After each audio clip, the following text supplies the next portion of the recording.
बहुत समय पहले की बात है। एक विशाल और समृद्ध राज्य में राजा प्रताप सिंह और रानी सरस्वती का शासन था।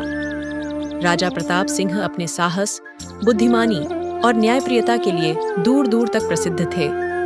रानी सरस्वती अपनी सुंदरता के साथ साथ अपने ज्ञान और दया के लिए जानी जाती थीं।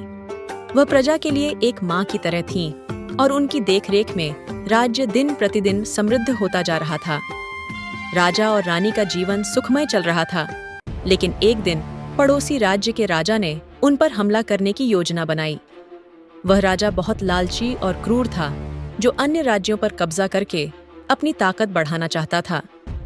राजा प्रताप सिंह को जब इस हमले की सूचना मिली, तो उन्होंने तुरंत अपनी सेना को तैयार किया और युद्ध की योजना बनाने लगे। युद्ध शुरू हुआ और राजा प्रताप सिंह ने अपने साहस और वीरता का प्रदर्शन किया, लेकिन दुश्मन की सेना बहुत बड़ी थी और धीरे धीरे राजा की सेना कमजोर पड़ने लगी। एक दिन युद्ध के दौरान राजा प्रताप सिंह गंभीर रूप से घायल हो गए। उन्हें महल में वापस लाया गया और राज्य पर संकट के बादल मंडराने लगे। रानी सरस्वती ने हिम्मत नहीं हारी। उन्होंने राज्य की बागडोर अपने हाथ में ली और सेना का नेतृत्व करने का निर्णय लिया। रानी ने सभी सैनिकों को प्रेरित किया और युद्ध के लिए नई रणनीति बनाई। उन्होंने खुद योद्धा की पोशाक पहनी और सेना के साथ युद्ध के मैदान में उतर गईं। रानी के नेतृत्व में सेना ने दुश्मन पर कड़ा प्रहार किया।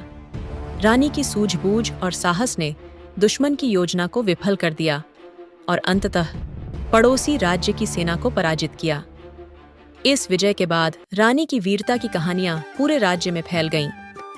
राजा प्रताप सिंह भी धीरे धीरे ठीक हो गए और उन्होंने रानी सरस्वती के इस अद्वितीय साहस और नेतृत्व के लिए उनका आभार व्यक्त किया। राजा और रानी ने मिलकर अपने राज्य को फिर से समृद्ध बनाया और वहां शांति और खुशहाली का वातावरण स्थापित किया। इस प्रकार रानी सरस्वती की वीरता और साहस की गाथा इतिहास में अमर हो गई।